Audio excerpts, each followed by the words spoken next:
देखिए, स्वाभाविक है कि भारतीय जनता पार्टी की सरकार, मुख्यमंत्री जी कई बार सदन में कह चुके हैं कि हमारा घोषणा पत्र, सरकार का घोषणा पत्र, भाजपा का घोषणा पत्र एक रामायण और गीता की तरह है। तो रामायण और गीता के पन्ने तो 1.25 साल में खोल नहीं पाए। 1.25 साल में ना आप किसानों को समर्थन मूल्य दे पाए, ना धान का, ना आप गेहूं का 31-2700 के बाद, लाडली बहनाओं की आपने 3000 की बात करी, वो नहीं दे पाए। प्रदेश बीमारू राज हो रहा है, उद्योग आ नहीं रहे, और उद्योग के नाम पे इन्वेस्टर मीट कर रहे हैं तो सरकारी उपक्रम आ रहे हैं, उद्योगपति नहीं आ रहे। इससे स्पष्ट है कि मध्य प्रदेश एक बीमारू राज्य की श्रेणी के अंदर है, 90 नंबर पे है। तो स्वाभाविक है कि उद्योगपति यहाँ नहीं आना चाहते। तो मैं समझता हूँ कि चाहे युवाओं की नौकरियों की बात हो, चाहे महिलाओं की बात हो, चाहे किसान की बात हो, और इनके घोषणा पत्र को लेके भ्रष्टाचार जो है, सौरभ शर्मा एक छोटी मछली को पकड़ के मामले को दबाया जा रहा है।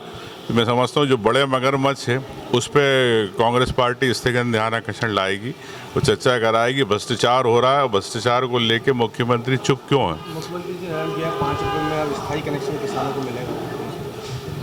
मैं तो कहता हूँ मुख्यमंत्री जी, किसान हमारा भगवान है, उस किसान को 5 रुपये के बजाय आप मुफ्त में बिजली दीजिए। और इन्हीं के प्रधानमंत्री ने कहा था कि हम आय दुगनी कर देंगे किसानों की। 2014 में आपकी सरकार, आप प्रधानमंत्री कई बार बन गए, लेकिन आय दुगनी हुई क्या? एमएसपी समर्थन मूल्य की उनको गारंटी दी?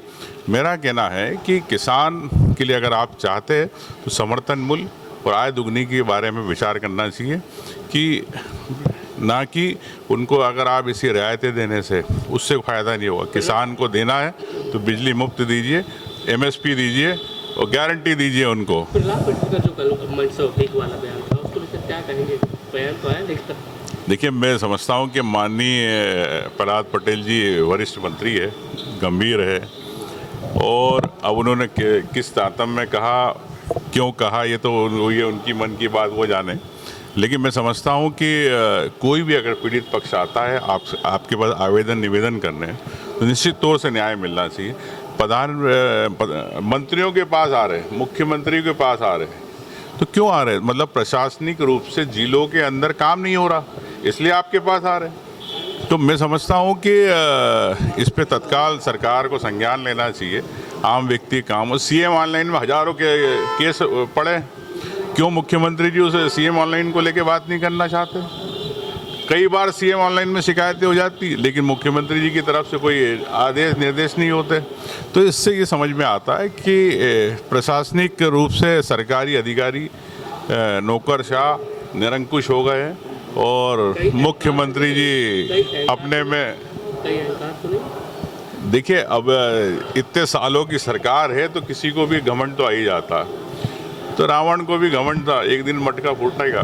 चलो, 5 साल के बच्चे की शादी इधर से आज भी करा रही है जी।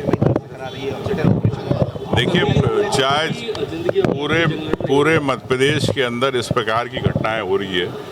कल परसों टीकमगढ़ में भी ऐसी घटना घटी होटल में एक नाबालिग के साथ। तो मैं समझता हूं कि मुख्यमंत्री जी के पास गृह विभाग है और खुद मुख्यमंत्री है, तो तत्काल क्यों नहीं संज्ञान लेते, तत्काल क्यों नहीं कार्रवाई करते? क्या मुख्यमंत्री जी विधानसभा तो बैठते ही नहीं? क्या विभाग की गृह विभाग की बैठक में बैठते? कब समीक्षा करी बताए? वो करी है तो फिर क्रियान्वयन क्यों नहीं हो रहा? अगर जो अधिकारी है, जो एसपी काम नहीं कर पा रहे, उनको लाइन अटैच करो।